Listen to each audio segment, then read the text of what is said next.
Good morning, everyone.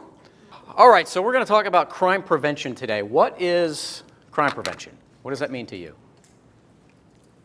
Preventing theft. Preventing theft. That's a good one.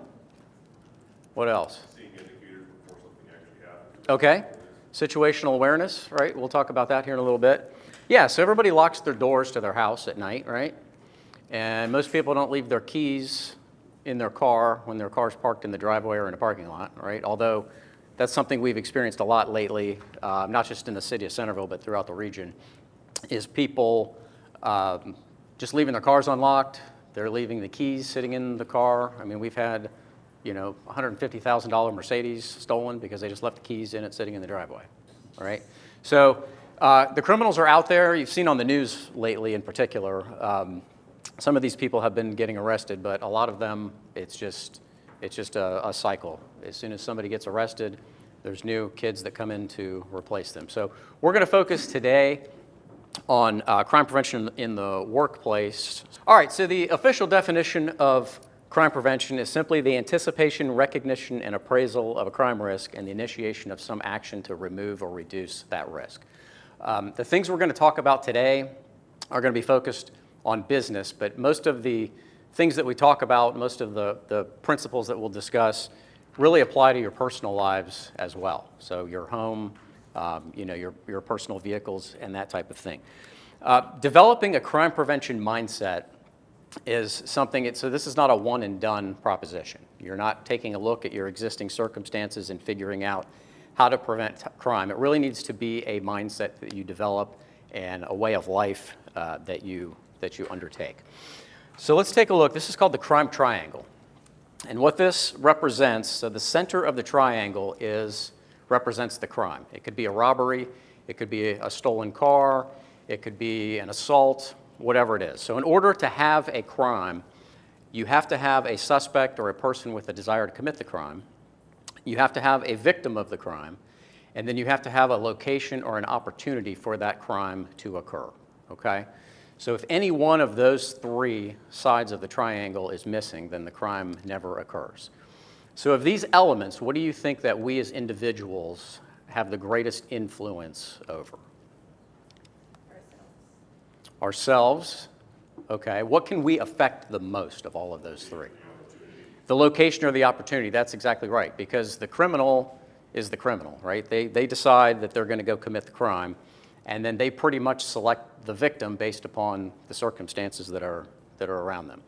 So the location or opportunity is where we can have the most impact. So how do we do that? What are some areas that we can focus on? So it's called the 4 Ds of crime prevention. So it's deter, delay, deny, and detect. So each of these are strategies that you can implement to have that effect of reducing that opportunity for the crime. And we're going to define and talk and give some examples of all of these. And there's actually a 5th D, called devalue. And devalue simply deals with making your target less desirable for a criminal. So again, we'll define and talk about all of those. So deterrence is very simply making the criminal look elsewhere for the easy pickings, right? So you're trying to make it riskier for the suspect to commit the crime at your location than it would be somewhere else, right? Criminals are risk versus reward, just like anybody else. All the decisions that we make in our daily lives, a lot of them have to do with risk versus reward, and criminals are no different. Now, deterrent strategies often have the effect of displacing crime more than actually preventing it or deterring it. So in other words, if they show up at your business and you've taken good crime prevention initiatives, then your target's more hardened, so the criminal may just move to the business next door or the next block or down the street to find an easier location. So some of the things we look at for deterrence. The physical appearance of your property. So we look at that picture on the left. What do you think about that, the picture on the left? This is the same house in both pictures. It's not taken care of, right? So you kind of ask yourself, does anybody even live in this house? Is it abandoned? So Contrast that with the picture on the right. What do we see with that one? Yeah, so simple things. So let's go back to the picture on the left. When you have brush and landscape and things that are overgrown to this degree, what that does is presents an opportunity for the criminal to go and hide behind bushes. So let's say they want to break into this property. There's no need to go and kick in the front door. They can go hide behind these bushes and work on opening a window to get access to it, and you're never gonna know that they're there. Okay, so just simple things, keeping that stuff trimmed back. You can see in that picture on the right, they've removed some of the landscaping, and the rest of it they've really trimmed back to where you have a clear view of the property. The goal here is to enhance natural surveillance of the property. And what I mean by natural surveillance, your businesses, your homes, they're all located on a street. People are maybe walking down the sidewalk, people may be driving by in their cars. So enhancing that surveillance simply means that the people that are normally going by that aren't criminals have kind of a clear view, right? It gives them the opportunity to spot something that looks amiss, where they can report it to law enforcement, and we can check it out. So another thing of landscaping, you see a lot of properties. There's a whole crime prevention segment called Crime Prevention Through Environmental Design. And if you haven't heard of that before, that's simply the physical environment where you're located, doing things within that environment to prevent crime. So landscaping is a part of that, to where you want to limit the height of plantings that you have on your property. So anything within 6 feet of the roadway or the sidewalk in front of the property, you want to limit the height of plant material to no more than 2 feet tall. And then when you get beyond that 6-foot barrier as you're approaching the structure, you want nothing over 3 feet tall. Okay, so again, it's keeping the plantings low, increasing that natural surveillance that we have of the property. And then, so again, any shrubbery that you have should be kept to 3 feet or below. Anything you have next to a window, so we go back to that first picture of the overgrown house, right? That stuff was grown up over the windows to where you could hardly see them. So any plant material near a window, you want to trim to 6 inches below the windowsill. So that's going to reduce that opportunity for someone to hide and commit a crime. Consider the use of barrier plants in specific areas of your property that you need extra protection. So if you have fencing around let's say the rear of your property, you store equipment, you store materials, that type of thing, you have fencing in there already. This goes to the territoriality of the property. So you are, through fencing, right, you're establishing places that the public is not necessarily welcome to go. So most businesses have a normal entrance where everyone goes, but you can establish through fencing that territoriality that restricts access. But simple things like barrier plants, where you're going to have big thorny shrubs that circle the fence line, are going to give you an added level of protection to keep someone from getting into that property. Lighting is a huge thing. So we look at this parking lot here. What do we notice about this parking lot? Is it well lit? Yeah, it's really not. So you can see the lighting off in the distance there. So that part's going to be pretty good. But as you move into the parking lot area, you can see there's lots of hiding places potentially for a criminal to either break into those cars or maybe wait to ambush somebody to rob them. Bad lighting can create a liability exposure for your business in terms of not creating that safe environment for people. So then we go look at this next picture. What do we see with this one? Right. Really no opportunity for somebody to hide there. It's pretty much wide open. So this has the ability, again, of enhancing that natural surveillance at night. The other thing that it does is if you have surveillance video, so surveillance equipment now is all pretty much low light. I mean, it has the ability to detect things, but there's nothing that's going to increase your video quality better than having good lighting. Okay, good lighting will absolutely deter criminals. That's why we recommend people leave their porch light on, or if you have a light by the roadway, leave it on because it tends to detract people from wanting to come on your property. So you're creating that safety atmosphere, right? People that show up to this parking lot are going to feel a lot safer at night walking in than they would in the other one.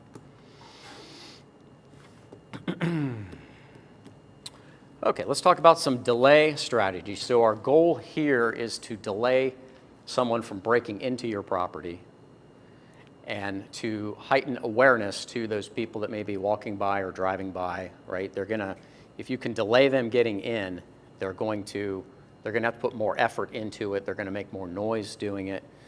So our goal here is to simply minimize their opportunity to get in. So let's look at the lock system. So on your house, there's 3 grades of locks. So most residential properties have what's called a grade 3 lock. And I've seen these, some of the businesses that we have around town, we have a lot that are in converted houses where an old house has been rezoned and turned in. I still see a lot of the grade 3 residential locks, okay? For somebody that's a professional criminal, they're going to know how to pretty quickly defeat these locks. So for any commercial use, you really want to have a minimum of a grade 2 lock. You're going to have increased tamper resistance. The components of the lock system are going to be a lot stronger.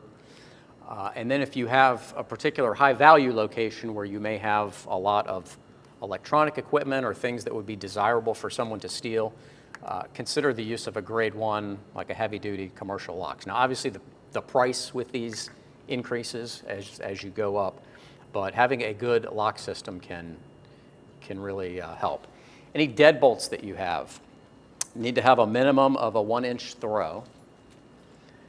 And one thing I'd like everybody to do when you go home is check, so the receiver of the lock, okay? So go to your front door, and where it screws into the frame of the door, I want you to take one of those screws out and see how long it is. A lot of residential lock sets are like an inch, inch and a half, maybe a 2-inch screw if you're lucky.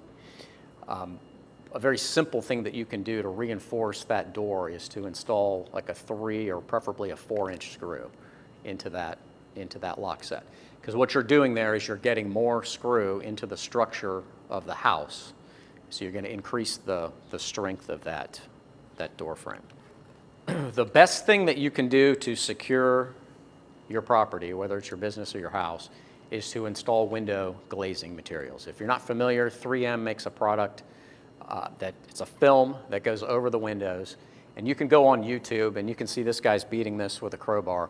You can go on YouTube and find videos of people trying to defeat this. They're doing like tests where they'll use a crowbar, they'll use a baseball bat, and they are literally beating and pounding away on this window for 15 or 20 minutes, and they're not able to get in. So we talked a minute ago about heightening awareness of what's going on. So if somebody's beating on a window with a baseball bat, that's going to make a lot of noise, right? So what you're doing is increasing the likelihood of that person being deterred or being caught or being chased off because of the noise that they're making. Questions so far? Yeah, I meant to mention, if you have questions as we're going along, please interrupt me. I don't mind at all. So again, you're delaying their entry to the property. So denial strategies. So this is where we are simply trying to remove the opportunity for the crime to occur in the first place, okay? So if you're a cash business, you want to try to limit the accessibility to the cash that you have on hand, okay? Whether that's through the use of a safe, which we'll talk about here in a few minutes, but advertise the fact. If you're not a cash business at all, advertise that on the front of your business, saying that we do not keep cash here. So this is a denial strategy because the cash isn't there, but it's also a deterrence strategy or a devaluing strategy too, which we'll talk about, because you're making your target essentially worthless to somebody that's coming in and looking to do a robbery. Safes. So everybody you know, again, if you're a cash business or if you have other valuables, you should really consider the use of a good quality fire safe. Safes are rated, everybody's heard of Underwriters Laboratories. So safes are rated by tool, torch, and explosion. So UL gives ratings for all of those in addition to the fire rating in terms of how long that safe is going to keep your contents safe in the event of a fire, okay? So make sure you look at that. You don't want to go to Walmart and buy a safe for your business, right? You want to get something that's quality. The National Crime Prevention Standard, any safe that's under 750 pounds should be bolted to the floor or somehow attached to the structure of the building. So that's going to obviously prevent the safe from being carried off and opened elsewhere. Consider the use of access control for your building. Obviously, this is something we have here at the police department, so we can tell who's coming and going. But so it has the benefit of not just tracking who's coming in and out, but it also restricts the ability of the public to enter restricted areas, right? So when you come into the police department, the lobby, our little art gallery, everything's open out there. But any place beyond that, other than this room, is going to be a restricted area, right? So you have to have access. We don't want people just coming in and wandering around the building, right? So it's a very simple and effective tool that you can use to again, that denial strategy, removing the opportunity. Okay, and then we move into our detection strategies. So this is obviously going to be things like your alarm systems. On the topic of alarm systems, please make sure that we get an enormous number of false alarms. Like the overwhelming majority of alarms that we get they're almost always false alarms, okay? And it usually comes down to operator error or defective equipment of some sort. So if your business is in the city of Centerville, if you have too many alarms, you get a letter from me at the end of the quarter saying we had this number of alarms. So our goal there is not to, create problems with the business owner. We're simply trying to get to what the problem is, and it's almost always one of those two things. Every time we get an alarm, it ties up 2 officers that have to respond to that. So we may have other calls holding, but we have to send 2 officers to that alarm that we know 99% of the time is going to be a false alarm. So consider the use. So again, for entry, you can also get fire protection. That'll have that added level of protection for your business. Surveillance systems. Do most of you guys have this in your business? Surveillance cameras? Okay. We have a ton of them here, obviously, including in this room. So understand the difference between, and we'll talk for a second here about the different types of systems, but our goal here is to, in most cases, be able to recall events that have happened. Most places don't have somebody sitting watching monitors full time, right, to see if somebody's up to no good. So most of the time we're using it for recall. So the thing I ask is that if you have a surveillance system, please make sure you know how it works, kind of like the alarm system. It's very frustrating for law enforcement that we show up and we have great video of the person shoplifting or doing whatever, and then so we need to get a copy of that video for evidence purposes, obviously. And what we run into a lot is that the business owner has no idea how the camera system works. Like they can rewind it and play and we can watch the video, but as far as actually downloading that onto some kind of format that we can use for evidence, oftentimes creates big delays. So if you have a system, just make sure how it works. These systems also can be set up for motion notification after hours, where you get alerts on your phone. And understand the difference between like analog and the IP, like digital cameras. The quality difference is enormous. They're still selling these analogs. This is one of these where you can get 10 cameras for like $300 with the recorder, and then you get a $300 rebate with the whole thing. So understand the quality of those oftentimes is unusable, especially if the camera's a distance away from where the action's taking place. So upgrading to an internet-based camera, something that's going to have a very high resolution, is something that's beneficial, in terms of maybe being able to read a license plate on a car, being able to see enough, facial details of the suspect of who we're looking for.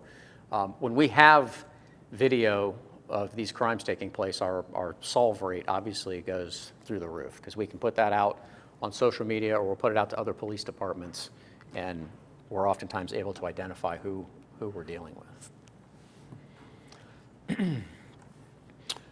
Potential liability exposure that you open yourself up to with surveillance systems is any signage that you put up. Okay, so you look at the picture on the left, this area is monitored by video surveillance. So that sign gives the impression that there is someone sitting there watching that camera. So if somebody comes onto your property and somebody robs them, there's a legal notice here that you've posted that somebody's watching that video. So that person has an expectation that somebody's going to call the police right now because they're monitoring the video, okay? Try to go for a more generically worded sign. So the one on the right, security cameras and equipment are in use. Recordings are used to help prosecute any crimes committed on the property, right? Very generic, does not at all give the impression that somebody's actually watching the videos in real time. And then we get to our fifth D of the 4Ds, which is called devalue. So here we're just trying to make the overall location less desirable.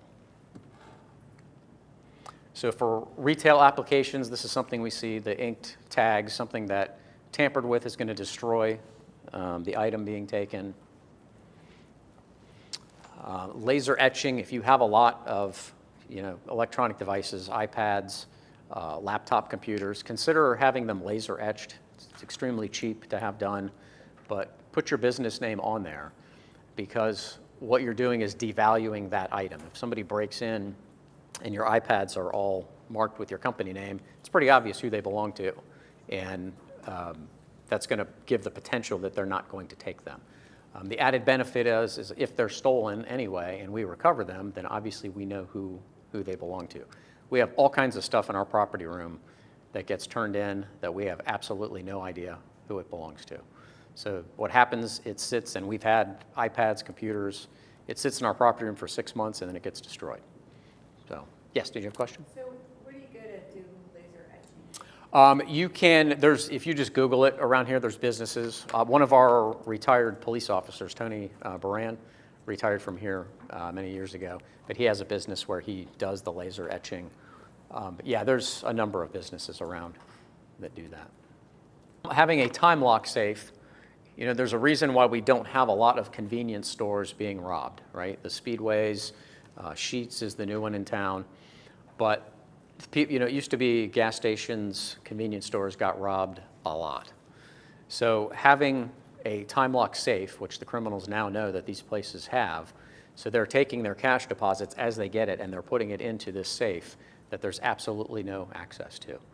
So having something like that, advertising on the front door that you're using a time lock safe is going to again work not only as a devalue, it's devaluing the target location because they're not going to get anything, but it's also a great deterrence strategy. I'm going to talk just for a minute here on counterfeit currency. Do many of you have cash businesses, or is it mostly some cash? Okay. A word of caution on the counterfeit detection pens. They are good and they work great, but a good quality counterfeit note, which we almost never see, by the way, but a good quality counterfeit note can be coded to where it will make that pen not react with the note. So just be aware of those. So these things are pretty obvious. If it has foreign writing on it, it might not be a real U.S. note. But the motion picture money is the one I want you to really focus on because I mentioned we don't see many good quality counterfeits. We really don't even see bad counterfeits anymore. What we are seeing almost exclusively is motion picture money. If you're not familiar with it, you can buy it on eBay. I did deal with a case a couple of years ago where the U.S. Secret Service actually showed up to this guy's apartment. We went out there with him, Anybody that has this motion picture money, they always say, oh, I film commercials and I film music videos and all that stuff, and that's what I use this currency for. So the Secret Service shows up, we go to this guy's apartment, and he had a ton of it. And he actually did have a video business. The Secret Service guy was saying it's the first, like everybody says they have a video business, and this guy actually had like thousands of dollars worth of equipment, and it actually was his business. But I'm going to show you an example here. This stuff looks real. The feel of it is not like real money, but if you're dealing with it, if you're a fast transaction business, it would be very easy to overlook. So you look at the bottom picture here, this is the genuine note, United States of America. This note is legal tender for all debts, public and private.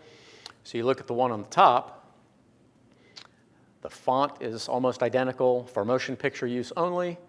This note is not legal, it is to be used for motion pictures, okay? To see the two of them at a quick glance, you would never notice the difference. They purposely designed them that way to look real, but what we are seeing almost every counterfeit case we have is that this motion picture money is being passed at retailers or restaurants or whatever. And they don't notice it. A lot of times they don't even notice it until they send it off to their bank, and the bank's running it through their machine that's going to detect anything counterfeit and kicks it out. And then that's when they call us. So just be aware that this stuff is like all over the place. The big thing for genuine currency is feeling the paper, tilting the note. We have some more detailed stuff here. Everybody knows the difference between a regular piece of paper and real money, right? You've got the the threads and stuff in there that are going to give you that feel. Tilting the note. All of the legitimate notes are printed with color shifting ink. So when you rotate the note, you're actually going to see color changes in the 100 there. You can see as you rotate it. There's a better picture up here, or this next one. In the ink well on the note, it's going to have the color of that inside that ink well is going to shift. And then, of course, the 3D security ribbon, which actually looked pretty good on that motion picture one that we saw. And then the thread inside there that's going to list the denomination. I've got a better picture of that as well. It's going to say USA, and then whatever the denomination of the bill is in that, so the security strip inside the note. And that's just, you see that just by holding it up to the light. Okay, we started out, we mentioned situational awareness when we first started talking. This is just simply being aware of your surroundings and paying attention to what's going on around you, right? What's the biggest distraction that we have in our personal life? Cell phones, right? Everywhere you go, you see people just staring down at their phones for minutes on end, watching videos or doing whatever, and they're not paying any attention to what's going on around them, right? The closer, or the more that you pay attention to your surroundings, the greater you increase your opportunity to be able to respond to a threat if it presents itself, okay? So if somebody's going to rob you and you can spot them, when they're 100 feet away, something looks suspicious, you become acutely aware of that and you focus on that. If you're staring at your phone, they're right on top of you before you know it. So on the topic of transporting cash, and if you're a cash business and you're transporting this stuff a lot, then this is something that's very important. When you do those transports of the cash from your business to the bank, who knows you're going to be doing that? Do all of your employees know? Do you have any disgruntled former employees that know your regular schedule of when you make deposits? And do you drive the same route to the bank every single time? Okay. If you're transporting large amounts of cash, this is something that you need to vary your pattern to the bank. You need to vary your day of the week that you're doing it, your time of day that you're going. You need to mix it up to make yourself not predictable and reduce that potential. We've had many cases throughout my career where where a disgruntled former employee or an associate of theirs knows the bank deposit schedule, or they know in the business where the money's kept. So that person will break in, or they will do a robbery while the person is going to the bank. We had a case, I'll tell you this story here in just a minute. So transporting cash, if you put it in a bag like this, everybody knows what this is, right? The old classic bank bag that's been around for probably 75 years. Everybody knows what that is. So if you're leaving your business, put it in another bag, put it in a backpack, put it in a briefcase, right?